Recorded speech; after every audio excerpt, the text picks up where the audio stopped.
Hello friends, अगर आप business या प्रोफेशनल इनकम अर्न कर रहे हैं तब आपको ITR 3 भरना पड़ सकता है। लेकिन बहुत सारे लोगों को ये कंफ्यूजन होता है ITR 3 किसे भरना है, ITR 3 भरने के लिए कौन से डॉक्यूमेंट्स चाहिए और सबसे इम्पोर्टेंट ITR 3 भरना कैसे है। तो आज इस कंफ्यूजन को दूर करते हैं हमारे इस वीडियो में।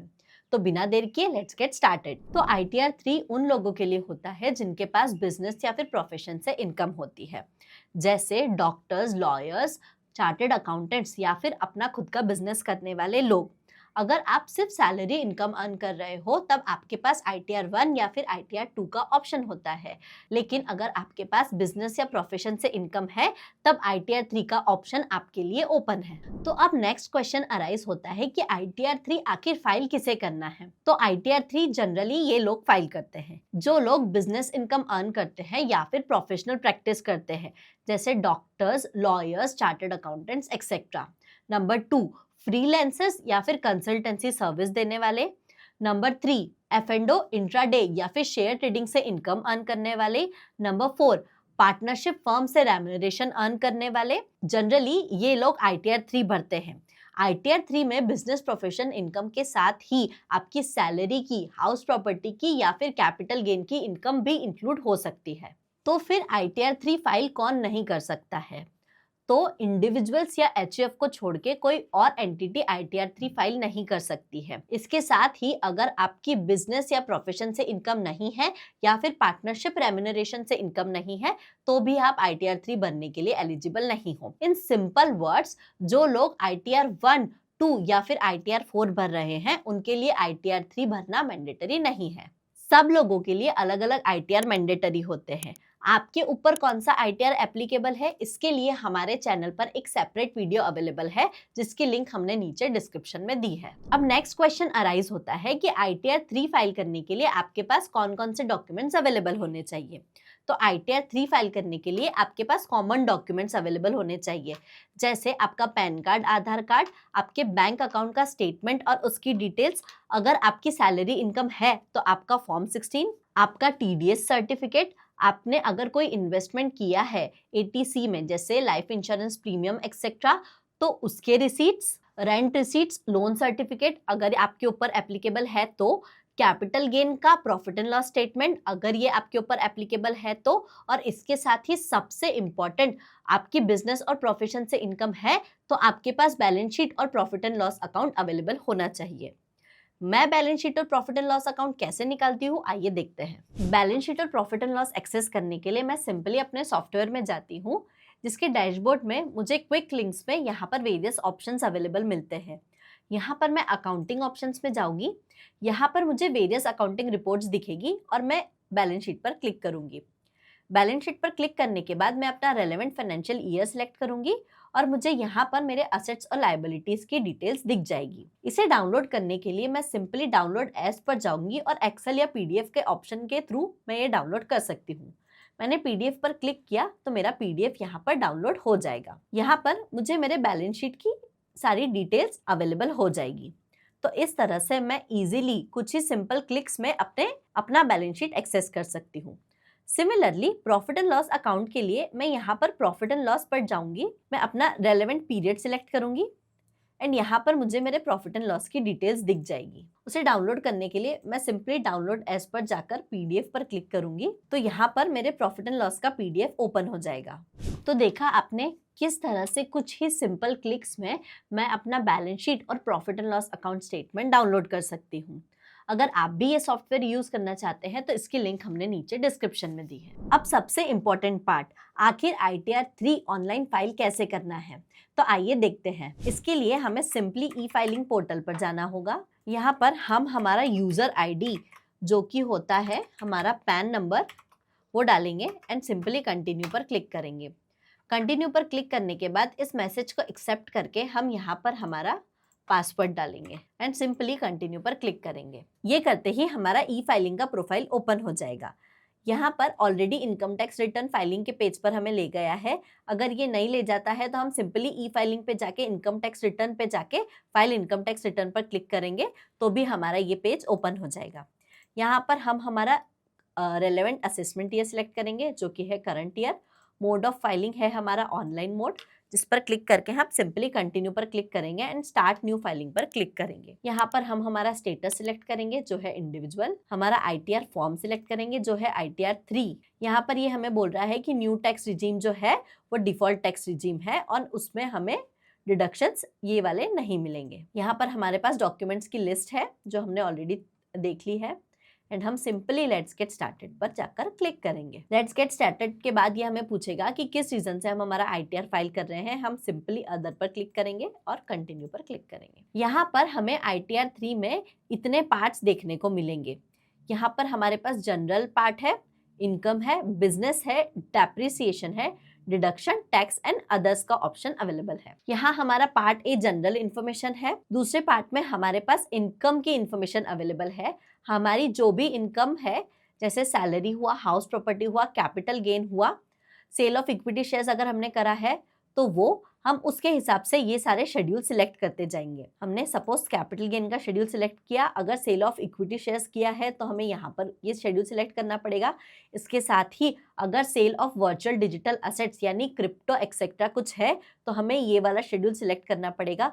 उसी तरह सिमिलरली अगर पार्टनरशिप फर्म की कोई इनकम है तो हम शेड्यूल IF सिलेक्ट करेंगे एंड सिमिलरली ये सारे शेड्यूल्स हम चेक करेंगे, हमारे ऊपर जो भी एप्लीकेबल होगा हम उस पर टिक करके उसे सिलेक्ट कर लेंगे। बिजनेस की बात करें तो यहाँ पर balance sheet, manufacturing account, trading account applicable होता है। Balance sheet, profit and loss mandatory है। यहाँ पर अदर इंफॉर्मेशन वाला पार्ट है, ये हमें सिलेक्ट करना पड़ेगा अगर हम ऑडिट के लिए लायबल है तो। इसके साथ ही यहाँ पर शेड्यूल BP है जो मैंडेटरी है, जहाँ पर हमें computation of income from business और प्रोफेशन देखने को मिलेगा। इसके साथ ही यहाँ पर शेड्यूल ESR, साइंटिफिक रिसर्च, अगर ICDS है एप्लीकेबल तो ये, और इसके साथ ही अगर हमारी GST की इंफॉर्मेशन है रिगार्डिंग टर्नओवर और ग्रॉस रिसीट तो हमें ये वाला शेड्यूल सिलेक्ट करना पड़ेगा। और details of tax and secondary adjustment अगर कुछ है तो हमें ये वाला शेड्यूल सिलेक्ट करना पड़ेगा। तो यहाँ पर जो हमारे ऊपर बेसिक शेड्यूल्स एप्लीकेबल थे वो हमने सिलेक्ट कर लिए हैं। अब आए डेप्रिसिएशन पर, तो यहाँ पर अगर प्लांट मशीनरी और अदर असेट्स वाला डेप्रिसिएशन है एप्लीकेबल तो हमें ये शेड्यूल सिलेक्ट करना पड़ेगा। समरी ऑफ डेप्रिसिएशन के लिए ये वाला शेड्यूल सिलेक्ट करेंगे। डीम्ड कैपिटल गेन का केस है अगर on sale of depreciable assets तो ये वाला शेड्यूल सिलेक्ट होगा। सिमिलरली अगर अनएब्जॉर्ब डेप्रिसिएशन है कुछ तो हम ये वाला शेड्यूल सिलेक्ट करेंगे। बात करें डिडक्शंस की तो अगर हम न्यू रिजीम ऑप्ट कर रहे हैं तो ये डिडक्शंस हमारे लिए एप्लीकेबल नहीं है। वहीं अगर हम ओल्ड रिजीम ऑप्ट कर रहे हैं तो फॉर्म 10 IEA हमें भरना पड़ेगा और जो भी डिडक्शंस हमारे ऊपर एप्लीकेबल है, मतलब जो भी इन्वेस्टमेंट्स हमने किए हैं वो रिस्पेक्टिवली हम यहाँ पर सिलेक्ट करेंगे। जैसे डोनेशन एक्सेट्रा ATG यहाँ पर आएगा। बात की जाए टैक्स की तो यहाँ पर हमारा कंप्यूटेशन ऑफ टोटल इनकम आएगा। यहाँ पर हमारा कंप्यूटेशन ऑफ टैक्स लायबिलिटी आएगा, टैक्सेस पेड की डिटेल, और अगर ESOP है तो उसकी डिटेल यहाँ पर आएगी।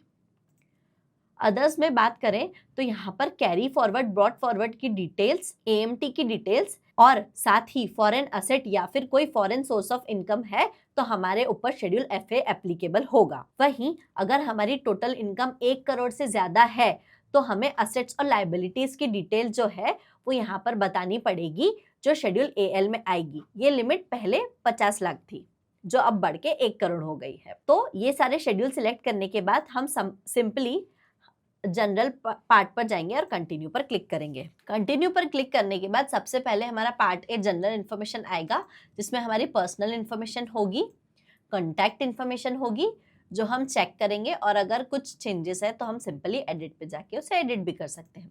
फाइलिंग स्टेटस ओपन करेंगे। यहाँ पर हम date of filing of return of income select करेंगे जो है हमारा 31 जुलाई और एक्सटेंडेड, जो कि है हमारा 15 सितंबर, हम वो यहाँ पर सिलेक्ट करेंगे। 139(1) में हम रेगुलर रिटर्न भर रहे हैं। यहाँ पर हमारे पास method of opting out of new tax regime में 2 ऑप्शंस हैं। यहाँ पर अगर हम 10 IEA फाइल कर रहे हैं, मतलब हमारी बिजनेस और प्रोफेशन से इनकम है, तो हमें सेट A आंसर करना पड़ेगा, अदरवाइज हमें सेट B आंसर करना पड़ेगा। हमारी बिजनेस और प्रोफेशन से इनकम है इसलिए हम सेट A आंसर करेंगे। पहला क्वेश्चन ये हमसे पूछ रहे हैं कि have you exercised the option of opting out of new tax regime? तो इस लास्ट ईयर, तो हम नो पर क्लिक करेंगे सिंपली। यहाँ पर लिखा है कि do you wish to opt out of new tax regime for current year, तो यहाँ पर हम नो पर क्लिक करेंगे। अगर हमें करंट ईयर में न्यू टैक्स रिजीम से ऑप्ट आउट करना है और ओल्ड टैक्स रिजीम का बेनिफिट लेना है, तो हम यहाँ पर यस पर क्लिक करेंगे, जिसके लिए हमें मैंडेटरीली फॉर्म 10 IEA भरना पड़ेगा। तो उसकी 10 IEA भरने की डेट और उसका एक्नॉलेजमेंट नंबर हमें यहाँ पर डालना पड़ेगा। यहाँ पर हम सिंपली नो पर क्लिक करेंगे और हमारा सेट ए यहाँ पर कंप्लीट हो जाएगा। यहाँ पर हम रेसिडेंशियल स्टेटस सिलेक्ट करेंगे, रेसिडेंट है, मोर देन 182 डेज, और यहाँ पर हमारे पास वेरियस क्वेश्चंस है जिसके answers majority of the time no ही होते हैं। हम एक बार पूरा चेक कर लेंगे और जो भी हमारे ऊपर एप्लीकेबल होगा हम वो सिलेक्ट करेंगे। एंड सिंपली ये हमारा फाइलिंग स्टेटस का पार्ट कंप्लीट हो गया है। ऑडिट इन्फॉर्मेशन के लिए सबसे पहला क्वेश्चन हमारे पास है, are you liable to maintain books of accounts as per section 44AA? अगर हाँ तो हम यस पर क्लिक करेंगे, अदरवाइज हम नो पर क्लिक करेंगे। और अगर ऑडिट हमारे ऊपर एप्लीकेबल है तो हम यहाँ पर यस और नो अकॉर्डिंगली सिलेक्ट करेंगे। ये हमारा ऑडिट इन्फॉर्मेशन का पार्ट कंप्लीट हो गया है। नेचर ऑफ बिजनेस में हमारा जो भी नेचर ऑफ बिजनेस है वो हम यहाँ पर सिलेक्ट करेंगे। यहाँ पर हम ऐड अनदर में आएंगे और हमारे बिजनेस का कोड सिलेक्ट करेंगे। 1602 सिलेक्ट किया है। यहाँ पर हम हमारा ट्रेड नेम सिलेक्ट करेंगे। यहाँ पर हमारे पास वेरियस ऑप्शंस अवेलेबल किए हैं, जिसमें इन्होंने कुछ नए ऑप्शंस भी ऐड किए हैं, जैसे fashion designing, interior decorations etcetera. यहाँ पर हम सेव पर क्लिक करेंगे। यहाँ पर हम हमारी बैंक डिटेल्स चेक करेंगे एंड सिंपली कंफर्म पर क्लिक करेंगे। नेक्स्ट पार्ट आएगा हमारा बैलेंस शीट का। यहाँ पर ये बोल रहा है कि प्रॉफिट एंड लॉस की और बैलेंस शीट की रेलेवेंट फील्ड्स जो है वो फाइल करना, उस पर इंफॉर्मेशन फाइल करना मैंडेटरी है, अदरवाइज आपका रिटर्न डिफेक्टिव हो जाता है। यहाँ पर ये हमें बोल रहा है item 1 to 5 is to be filed if yes is selected in the field are you liable to maintain accounts as per 44AA in schedule part A of general audit information. अगर हमारे ऊपर 44AA एप्लीकेबल है तो item 1 to 5 जो है वो हमें fill करना मैंडेटरी है। हम ओके पर सिलेक्ट कर लेंगे। हम एक बार चेक करते हैं हमने क्या इन्फॉर्मेशन ऐड करी थी वहाँ पर।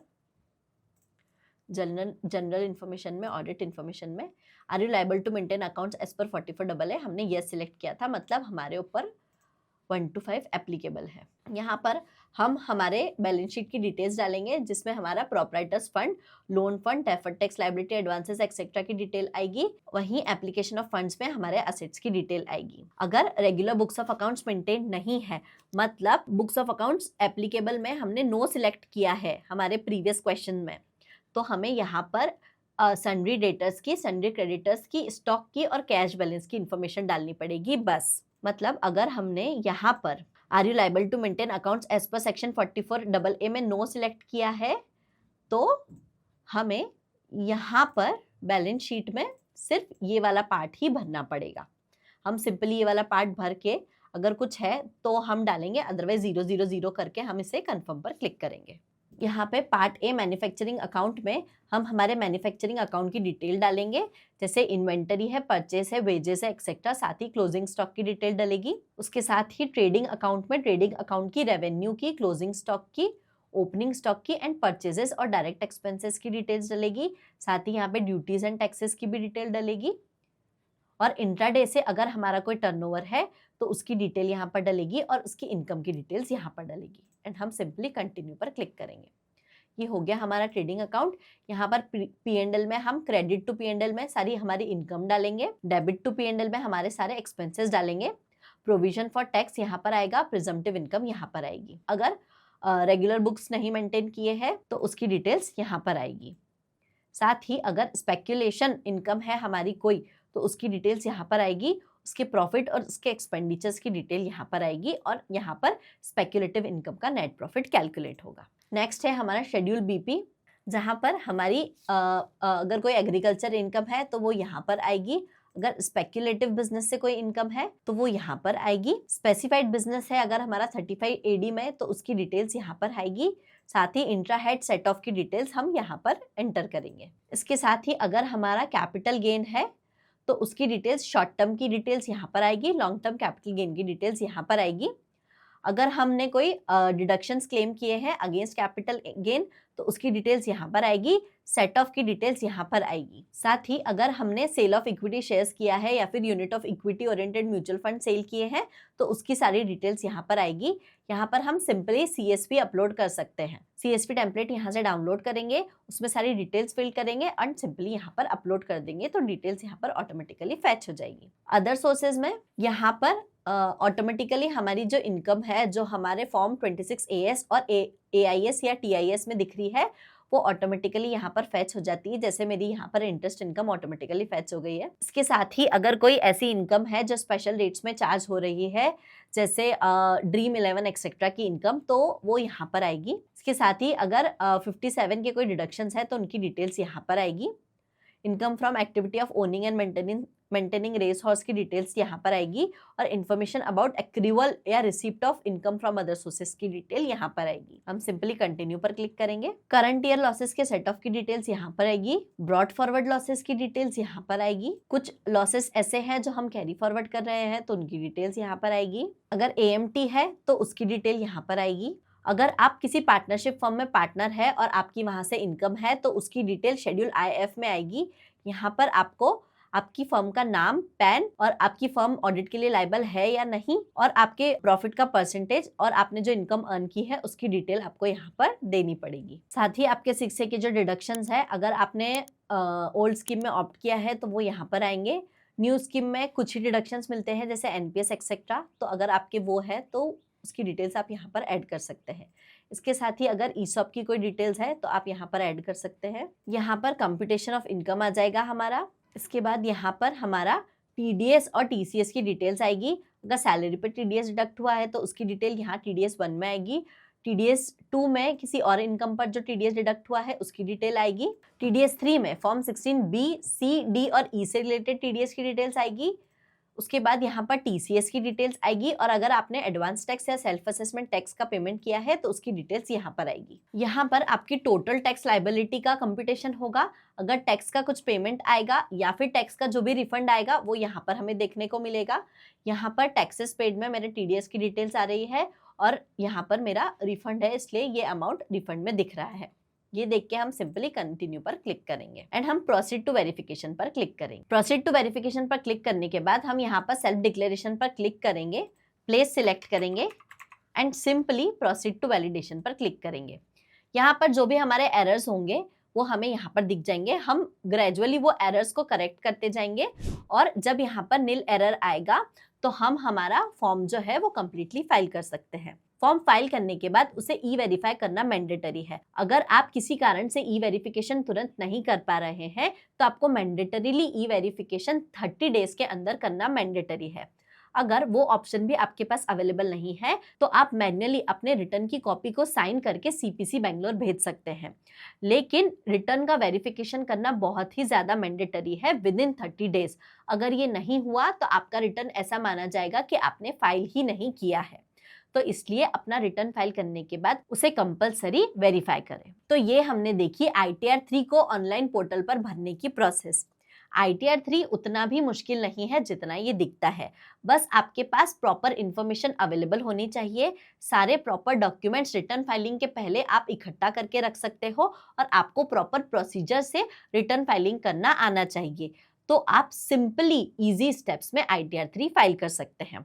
ITR 3 से रिलेटेड अगर आपके कोई और क्वेश्चंस है या आप हमें कोई सजेशंस देना चाहते हैं तो नीचे कमेंट में बताएं। Thank you.